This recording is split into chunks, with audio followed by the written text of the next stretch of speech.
Hola, ¿qué tal? Muy buenas tardes, estimados amigos de Facebook, seguidores de la página Roberto Chávez del Toro. Hoy tenemos el gusto de contar con nosotros con Héctor Castañón. Héctor, pues te presentaría, pero prefiero que te autopresentes con nosotros. Adelante, Héctor, bienvenido. Hola, muchas gracias Roberto y gracias a quienes nos ven y nos escuchan por esta plataforma. Pues miren, yo tengo una formación así amplia en diferentes temas y todo esto lo he integrado en una especialidad de planeación. Eh, la idea de la planeación es que es un diálogo, todo el proceso de planeación es un diálogo, por eso es bien importante el proceso y no solo el producto. Solemos pensar que todo esto termina en un plan y el plan más allá de un documento es un acuerdo, ¿no? Entonces, si la planeación es un diálogo, el plan es un acuerdo y es una guía para caminar en conjunto.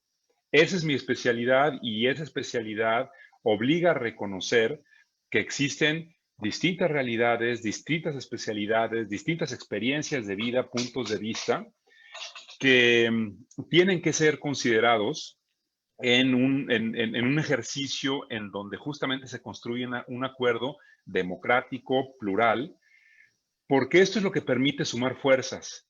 Esto es lo que permite realmente construir una base de posibilidad para proyectarnos hacia el futuro. Si no consideramos todas estas realidades en la planeación, pues la planeación simplemente está destinada a fracasar porque va a encontrar obstáculos, va a encontrar resistencias, va a encontrar dudas, oposiciones, etcétera, ¿no? Entonces, lejos de pensar que, que, que lo complicado es el proceso de participación, la dificultad real está en ejecutar planes que no se han construido con las personas. Y esto mismo aplica para proyectos de gobierno. Entonces, ese es un poco lo que me toca hacer, es facilitar estos procesos de diálogo y entender distintas racionalidades que participan en estos procesos. Hay una racionalidad, digamos, en general podríamos hablar de una racionalidad económica que tiene todas las personas, porque todas las personas tienen esta preocupación de cómo llevar la alimentación a la mesa, cómo resolver sus necesidades y cómo resolver aspiraciones también muy válidas. Entonces, hay una racionalidad económica que la gente pone en juego. Bueno, ¿y qué voy a ganar? ¿Y cómo voy a sobrevivir? ¿Y cómo voy a ganar la vida? ¿No? ¿Y cómo voy a crecer? ¿Y cómo voy a garantizar el sustento para mis hijos? Esa racionalidad juega en los procesos de planeación, ¿no? Y hay otra racionalidad que ha cobrado fuerza, es la racionalidad ambiental. Oigan, a ver, no se vale solamente crecer pensando en convertir todo lo que veamos en dinero, porque nos estamos acabando la base de donde se obtienen todos los recursos. Estamos erosionando el capital natural y cada vez es más difícil, cada vez tenemos que ir más lejos por los recursos y cada vez, digamos, en un escenario de escasez, pues se encarecen las cosas, sube el precio y eso afecta a nuestra economía, ¿no? Entonces, hay una relación muy importante entre el manejo inteligente y sostenible de los recursos naturales con las posibilidades económicas. Antes pensábamos estar en escenarios de abundancia, hoy estamos cada vez más obligados a entender esta interrelación, ¿no? Y otra racionalidad muy importante es la social, ¿no? Cuando estamos cuidando el medio ambiente, cuando estamos digamos, resolviendo nuestras capacidades, digo, nuestras necesidades, también es bien importante pensar en si lo estamos haciendo en conjunto, si lo estamos haciendo todos juntos y si estamos con estas dinámicas dejando a personas atrás, ¿no? Es también cada vez más claro cómo una economía es resiliente, es estable, cuando hay equidad, cuando hay condiciones de posibilidad iguales para todos y todas, cuando hay posibilidades de acceso a oportunidades para todos y todas. Y esta es la dimensión social, de decir, a ver, no todos tenemos las mismas capacidades, no todos tenemos las mismas ventajas, no todos tenemos los mismos medios. ¿Cómo hacemos para que existan mecanismos que permitan redistribuir las oportunidades y los recursos para tener una base económica más sólida. Sin una base económica incluyente, no hay un mercado interno que funcione, ¿no? Sin una base económica incluyente, no hay posibilidad de, por ejemplo, tener cadenas de proveeduría que funcionen. Vamos a estar batallando siempre con las capacidades, con las entregas a tiempo, con la calidad. Las economías fuertes son las economías socialmente incluyentes, ¿no? Porque todos los actores económicos se convierten en actores económicos con posibilidades de contribuir al desarrollo. Son economías que conservan sus recursos naturales, que entienden la importancia de un manejo sostenible del agua, de los bosques, del suelo, de los nutrientes, del paisaje, incluso como potencial de desarrollo económico. Y son economías que son competitivas, que piensan en conjunto, ¿no? Las economías, las empresas no son islas y quienes entienden bien esto han conformado ecosistemas muy sólidos de innovación, ecosistemas muy sólidos de proveeduría, ecosistemas muy sólidos de alternativas financieras, etcétera. Y estos son los famosos clústeres o aglomeraciones, ¿no? Cuando hay un conjunto de la economía que funciona, cuando hay un conjunto de la economía que piensa no solamente en términos individuales, entonces hay mucho más posibilidades de generar procesos estables de desarrollo, ¿no? Y no tan vulnerables ante las crisis como lo estamos viendo. La crisis ciertamente golpeó fuerte a todas las economías, pero la capacidad de reconstruirse está en función de la solidez de sus sociedades, de sus economías, de su base de recursos y, por supuesto, un tema muy importante de sus políticas públicas y de su aparato de gobierno. Cuando el aparato de gobierno está construido desde estas distintas lógicas y piensa en conjunto, toma mejores decisiones, toma decisiones más informadas. Cuando el aparato de gobierno solamente piensa en apoyar a las personas más vulnerables sin redinamizar la economía, falla. Cuando solamente piensa en dar a las empresas, pero no contiene los efectos sociales más graves de la pandemia, falla, ¿no? Entonces, justamente un gobierno que comprenda que existen estas diferencias, que comprenda esta complejidad, que comprenda que la fuerza se construye poniendo en juego todos los recursos de todas las personas y posibilitando que todos los actores sean sujetos de desarrollo, entonces cuando las cosas funcionan de mejor manera, ¿no? Esto, pues, es una aspiración, Roberto, ¿no? Este es un mundo ideal. Sin embargo, si es posible imaginarlo, es que es posible, no hay nada que nos impida hacerlo, ¿no? Y nos hemos creído el cuento de que la inclusión, la sostenibilidad, la democracia no es posible, que son pocos los que tienen que decidir por los muchos, que son pocos los que tienen que ganar por los muchos, que son pocos los que tienen que, digamos, concentrar los recursos naturales para los muchos.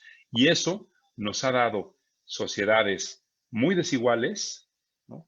Muy injustas, muy violentas y que limitan el potencial verdadero de todas las personas.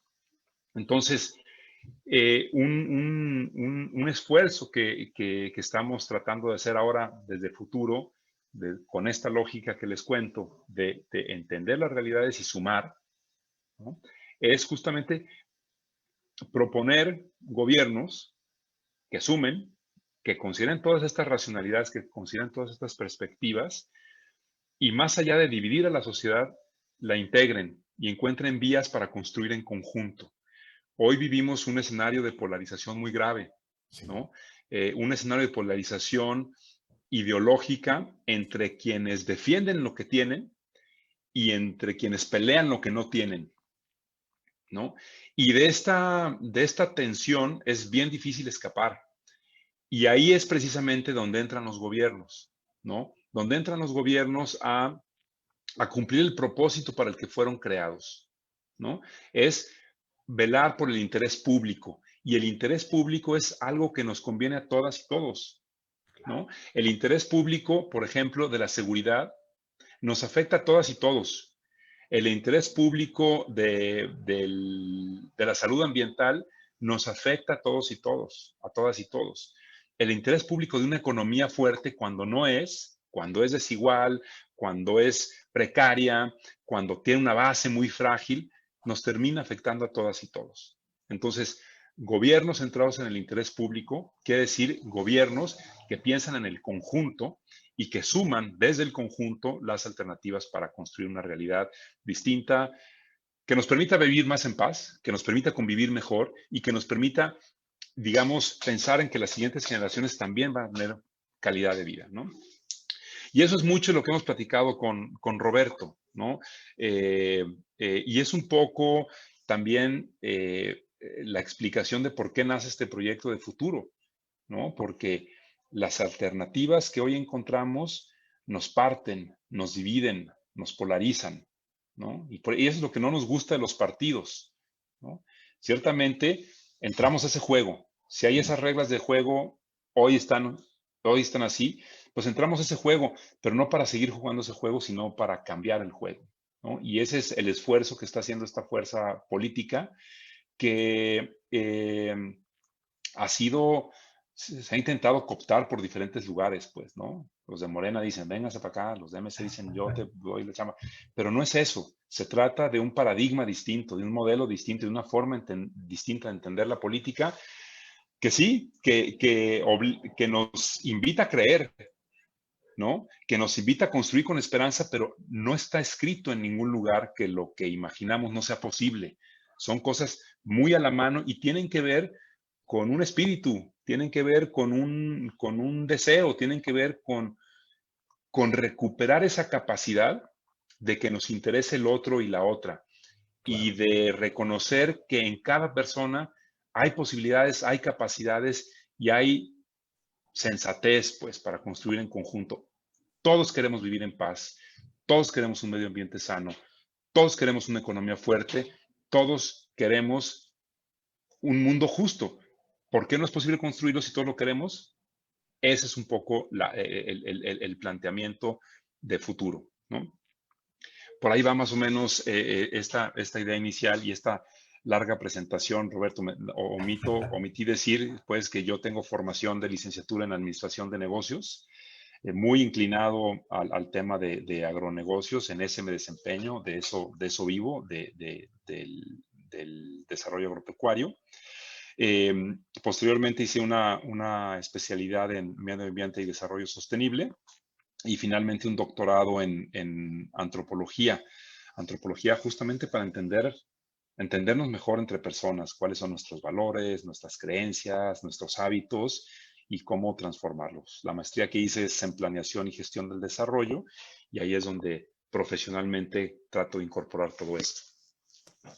Qué bien, Héctor. Pues muy interesante esta gran presentación que nos haces, que nos habla muy claramente precisamente de lo que buscamos desde futuro, desde lo que buscamos en futuro aquí en Zapotlán, para lograr esa vida más armónica para todos, para buscar el bien común, no solo el bien de unos cuantos o no solo los intereses personales o de grupo, sino realmente lograr esta solidaridad que nos ayude a procurar el bien juntos, el bien entre todos. Te platico, Héctor, que en los recorridos que hemos estado haciendo durante esta campaña en las diferentes colonias, es decir, en los grupos que podemos identificar, colonias particulares o grupos de interés como, por ejemplo, un grupo de ciclistas de montaña o, por ejemplo, un grupo de varios equipos de futbolistas, ha sido muy alentador encontrar en ellos esta disposición a trabajar juntos, que tal vez ahora estén en ese entorno de ellos, en su grupo particular, en su colonia en particular, o en el grupo de interés de los ciclistas en particular, pero sí existe esa fuerza de trabajar en común y de buscar sumar fuerzas y lograr el bien común. En todo este proceso de planeación que nos platicas que debe y puede hacer un gobierno municipal, ¿cómo podemos unir esos distintos tejidos o entramados sociales a hacer una gran red que abarque y que nos incluya a todos y lograr este desarrollo inclusivo, este desarrollo sostenible, donde como muy bien lo comentas y como lo consideran los pilares de nuestra plataforma, es lograr un desarrollo económico, pero con crecimiento de nuestra gente, con un cuidado del medio ambiente, viviendo en un entorno de paz y con equidad en las oportunidades. ¿Cómo podemos hacer para unir estos entramados, Héctor? ¿Cómo lo consideras tú? Mira, una cosa que para mí es bien importante es la conciencia de la interdependencia. Es decir, estar conscientes de que dependemos unos de otros y unas de otras, ¿no? Eso es lo que hizo a nuestra especie prosperar sobre las demás, ¿no? El instinto animal es competitivo en lo individual. El instinto humano es de colaboración entre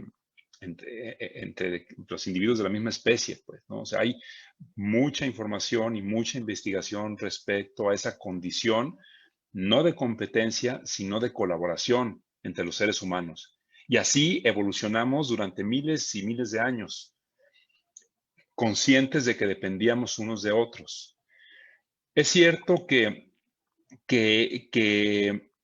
el conflicto aparece también entre los grupos humanos que tienen distintas visiones, intereses, trayectorias, y ante recursos limitados, eh, pues aparece el conflicto, ¿no? Y ese conflicto, eh, eh, digamos, tiene vías de solución a partir de justamente el interés común o el bien común, ¿no? Eh, entonces, ¿cómo encontramos ese punto de intersección? ¿Cómo encontramos ese terreno común que hemos perdido porque nos hemos replegado en lo individual? La crisis de inseguridad, la crisis económica nos obliga a replegarnos, a cuidar el espacio mínimo que tenemos de seguridad, pues. Y en ese espacio es bien difícil construir con las y los demás. Y ese estado de cosas hace que se nos escape lo común. Cuando pensamos solamente en nuestros bienes privados, en nuestros bienes particulares, nos encerramos de manera que lo que nos es común, hablamos hace un momento, la calidad del aire, la disponibilidad de agua, la seguridad, la fuerza económica en conjunto, eso se nos va de las manos porque estamos demasiado ocupados en lo individual, algunos con más éxito que otros, ¿no? Sí. Entonces, si nosotros logramos cambiar un poco el chip y recuperar el valor de lo público, de lo común, de lo compartido, el pastel se hace más grande, ¿no? La base de recursos, las oportunidades se hacen más grandes, se amplían, ¿no? Y eso es a lo que llamamos sinergia, que es más que la suma de uno mismo con otro. Es un resultado que excede a la suma de uno y otro. Crear esas sinergias, construir esos beneficios, digamos, ampliar las posibilidades es lo que tenemos en nuestras manos como oportunidad si empezamos a pensar en aquello que compartimos, aquello de lo que todos dependemos y cómo lo reconstruimos.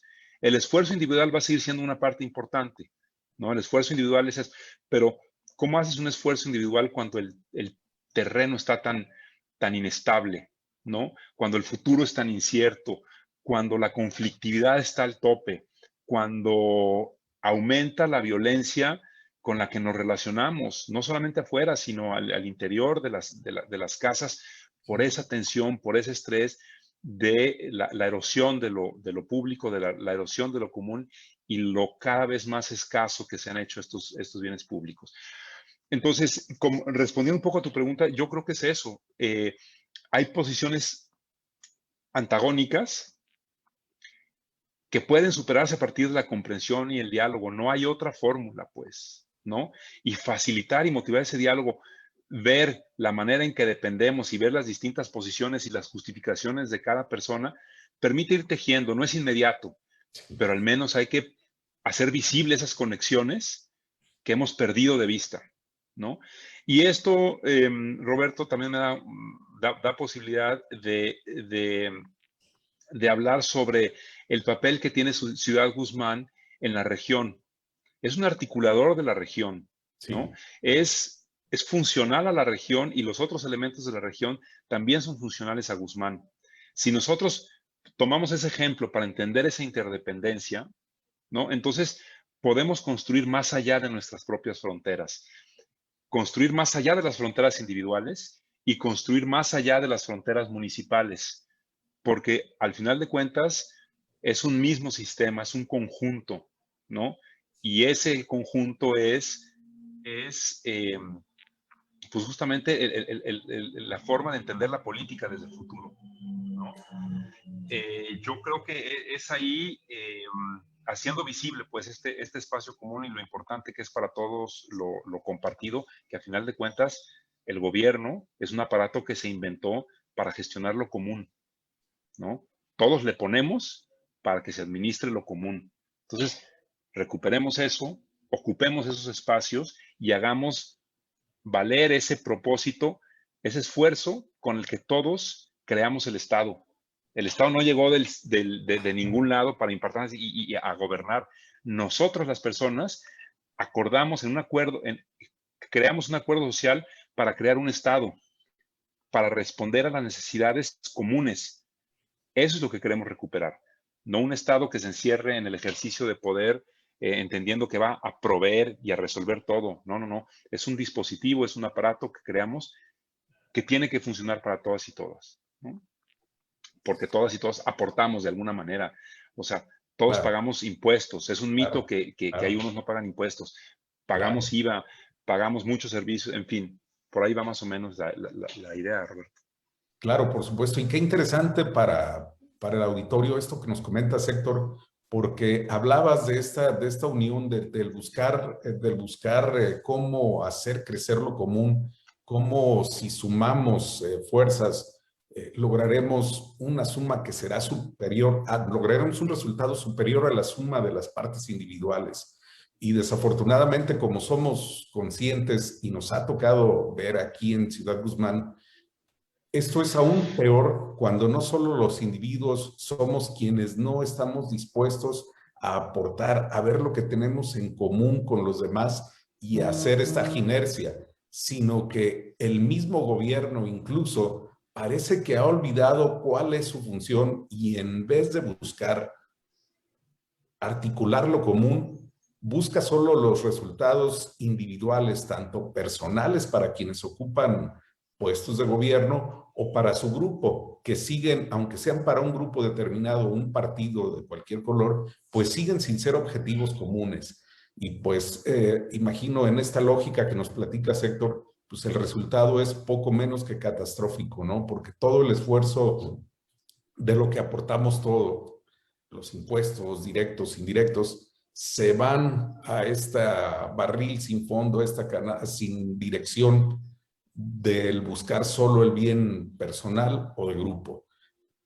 Muy bien, Héctor. ¿Qué nos pudieras agregar de todo esto? ¿Algo que quisieras comentarnos adicional a este respecto que, como lo hemos platicado ampliamente, podemos hacer desde Zapotlán? Y de hecho, precisamente esa ha sido nuestra visión y nuestra temática de campaña, ¿no? ¿Cómo podemos fortalecer lo público? ¿Cómo dejar el poder del gobierno en manos de las personas y que el gobierno sea un articulador, como tú lo comentas, ¿no? Un integrador de estas diferentes voluntades y no papá gobierno que nos tiene que decir a las personas qué es lo que tenemos que hacer? ¿Qué nos podrías agregar, Héctor, en este sentido? Claro, mira, una primera idea, Roberto, es en línea con lo que acabamos de platicar. Dice una filósofa alemana, el, el, el acto de corrupción central es hacer privado algo que es público, ¿no? Entonces, Lo que está pasando con los partidos y que hoy lo vemos en las campañas es que se apropian de todo lo que hemos construido en conjunto, de todo lo que aportamos en conjunto, del presupuesto que nosotros construimos en conjunto, lo toman como algo que es suyo y nos venden que nos están haciendo favores con eso, ¿no? Nos venden que ellos son los que hicieron esto. Esto es algo que lo hicimos en conjunto y es algo que necesitamos que nos rindan cuentas, ¿no? No es algo para aplaudir, ¿no? En un sentido, es algo que construimos juntos y que evaluamos cómo lo están haciendo, ¿no? Porque ese dinero de todos modos está ahí. O sea, de todos modos, eh, lo pusimos para que se construyeran caminos, para que se atendieran programas sociales, para que se atendieran trámites de licencias, etcétera, pues, ¿no? Entonces, el hecho de que se apropien de algo que es de todos para beneficio propio, diciendo yo hice esto, no lo hiciste tú, ¿no? Esto lo hicimos entre todos y nosotros diseñamos ese aparato para que se hiciera. Entonces, habrá que ser muy objetivos en decir lo que hiciste es lo mejor que pudiste haber hecho. Preséntame tus cuentas, rinde, ¿no? Rinde cuentas y explícame por qué hiciste esto y no otra cosa, ¿no? Entonces, es un poco cambiar la lógica de la mercadotecnia que se hace actualmente por la idea de rendición de cuentas que sobre todo tendría que tener el partido en el poder, pues, ¿no? Y cuando observamos las realidades que, que lastiman o que todavía son pendientes o que han quedado a deber, pues es ahí cuando tendríamos que evaluar si están haciendo o no están haciendo bien su trabajo y cómo lo están haciendo, pues, ¿no? Entonces, ese es un primer tema que hay que cuidar, cómo no los partidos privatizan lo que es de todos, ¿no? Número dos, eh, cuando nosotros aportamos para construir el Estado con impuestos, haciendo un trámite de una licencia, haciendo un trámite de un permiso, ¿no? Nosotros estamos cumpliendo una obligación. Bueno, y en el arreglo actual que tenemos, esa obligación genera derechos. Entonces, tenemos todos los elementos para reclamar derechos, ¿no? Y ese sería uno de los aspectos como para medir si el Estado está funcionando o no. El derecho a un medio ambiente sano, el derecho a una vida libre de violencia, el derecho a la educación, el derecho a la salud. ¿Está el Estado destinando el máximo de recursos disponibles para garantizar derechos de las personas, particularmente de aquellas que ha olvidado, ¿no? Que ha ignorado y que justamente es ahí donde se empieza a generar la descomposición social, donde se empieza a romper el tejido social, donde empiezan, digamos, a romperse este acuerdo social, ¿no? Entonces, ¿qué tanto están los gobiernos observando el tema de los derechos? Y hablo de derechos porque es el primer mandato constitucional. A lo mejor a algunas les gusta o no les gusta el tema de los derechos, pero a final de cuentas es la Constitución, es el país en el que vivimos y a eso están obligados los gobiernos, ¿no? ¿Cómo nos sentimos respecto a esos derechos, ¿no? Y cómo podemos avanzar, cómo podemos construir alternativas que nos permitan avanzar hacia esos derechos. Lo que quiero decir con esto es, los servicios públicos son derechos, ¿no? Estamos obviamente cumpliendo con nuestras obligaciones eh, y eso nos pone en posición como ciudadanos mexicanos, reclamar derechos y reclamarle al aparato. Claro, hay limitaciones, no hay presupuestos ilimitados, pues, pero tiene que verse un esfuerzo, claro, ¿no? Por garantizar esto y no a partir de ocurrencias, ¿no?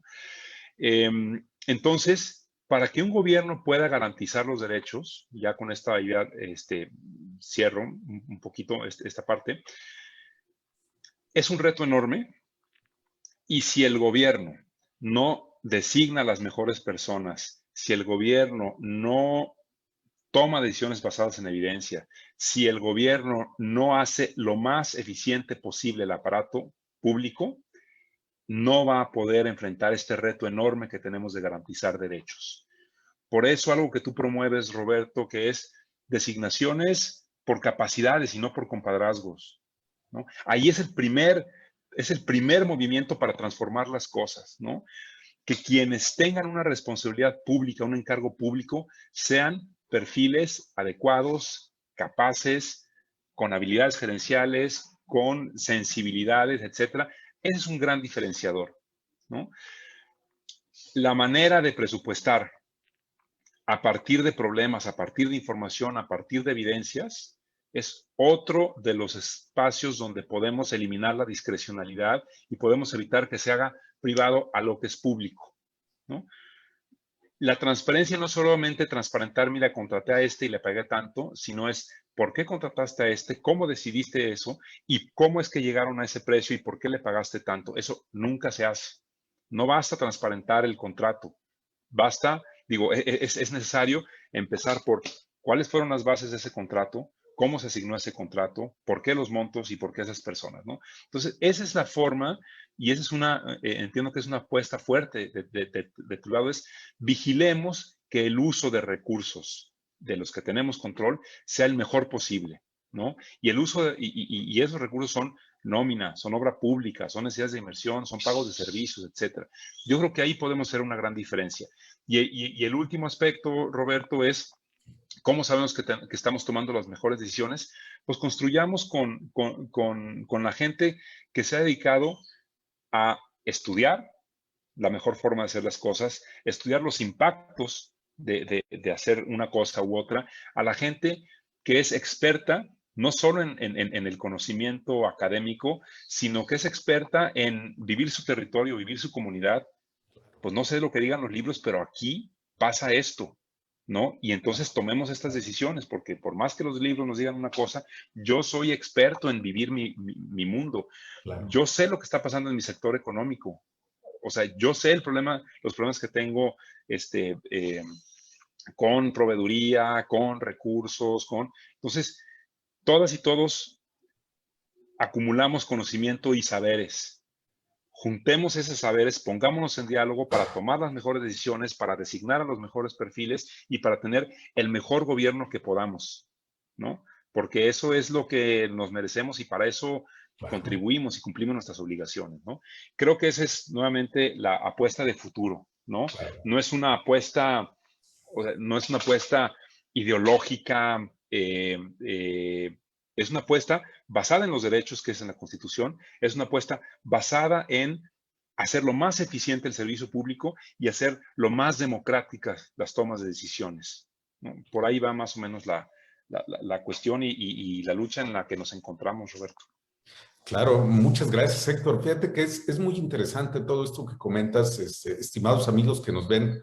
Pues le tengo que agradecerle a Héctor que hemos de alguna manera estado trabajando de hace un tiempo de la mano, él brindándonos compartiéndonos su experiencia y algo que nosotros estamos haciendo muy patente, Héctor, es cuando visitamos a las personas, precisamente decirles eso, a ver, ¿quiénes son los expertos en la problemática particular de cada colonia, en la problemática particular de cada gremio? Pues las personas. Entonces, tenemos que aprender a escucharlos y a partir de ahí, a partir de esa evidencia, como tú lo mencionas, tomar decisiones informadas que realmente lleven a lograr este bien común que estamos buscando, que como tú bien lo comentas, sí es una idea buena, pero no es una utopía. Por supuesto que lo podemos lograr. Y creo que el enemigo a vencer es del futuro y de todas las personas de Zapotlán el Grande, en el caso de otros municipios, Zapopan, Guadalajara, Tlaquepaque, Tonalá,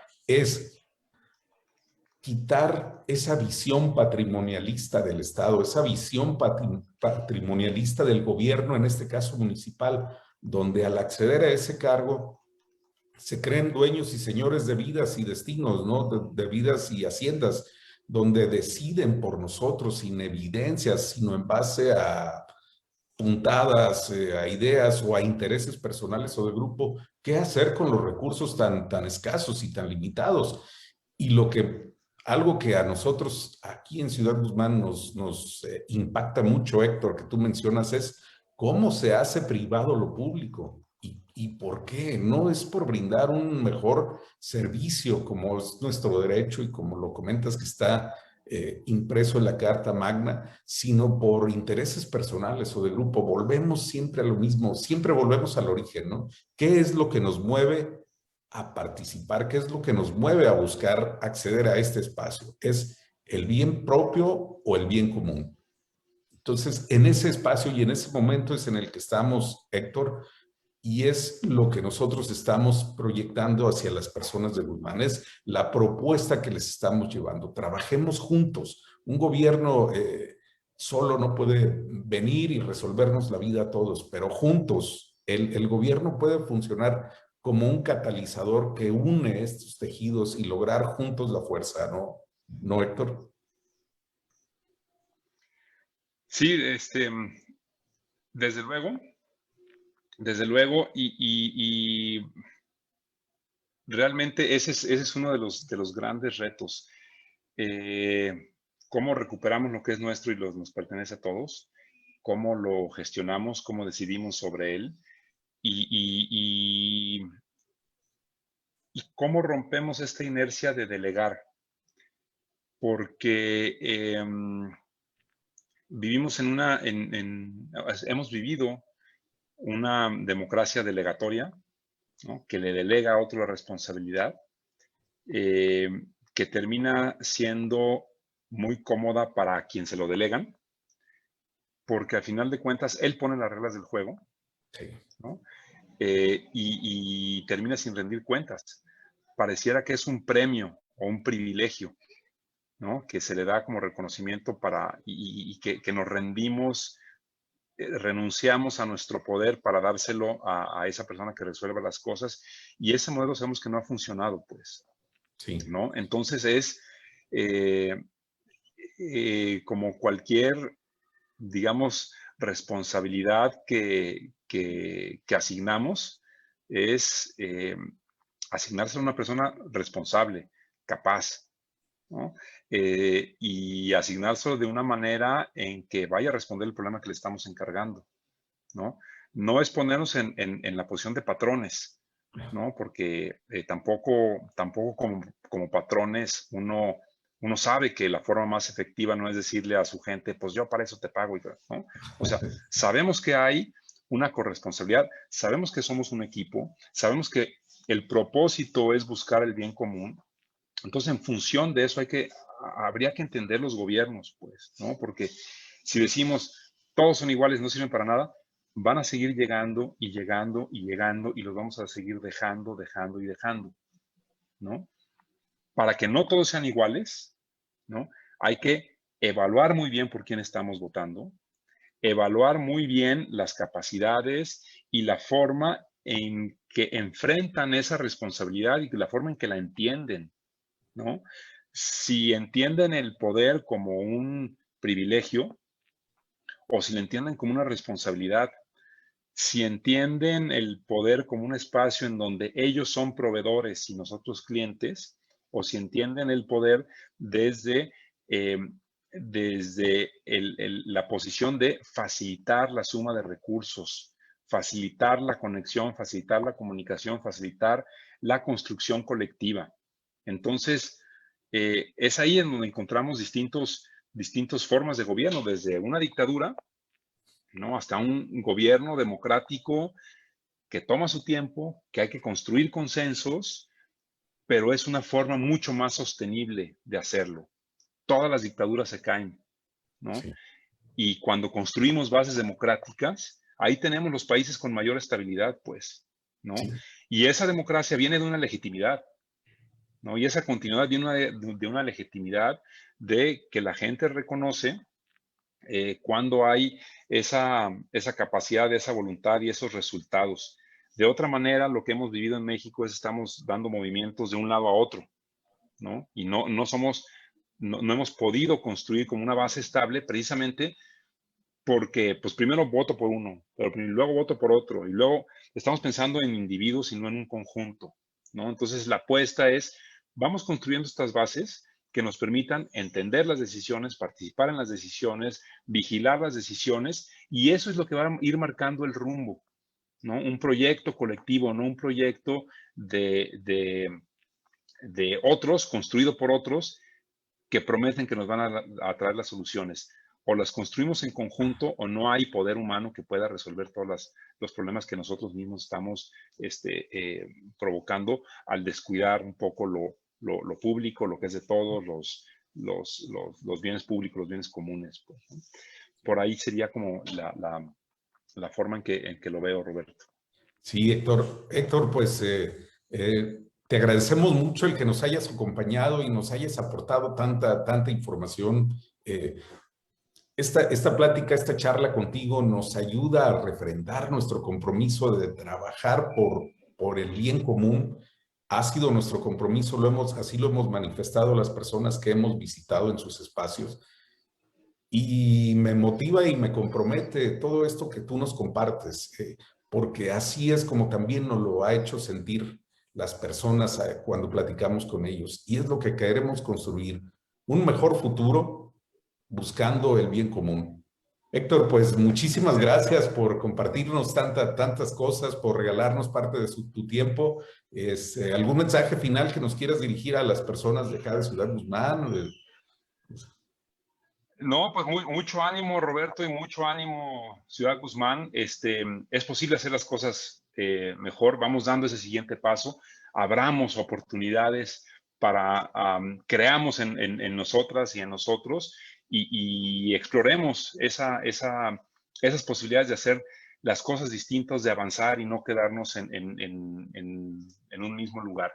Yo creo, Roberto, que primero hay que recuperar este sentido común, ese sentido que nos une, que nos permite conectarnos, para luego construir ese terreno común y eventualmente ese espacio común, ¿no?, de trabajo para alcanzar y construir y fortalecer los bienes comunes, ¿no? Entonces es un tejido desde el sentido, el espacio, la forma y el resultado.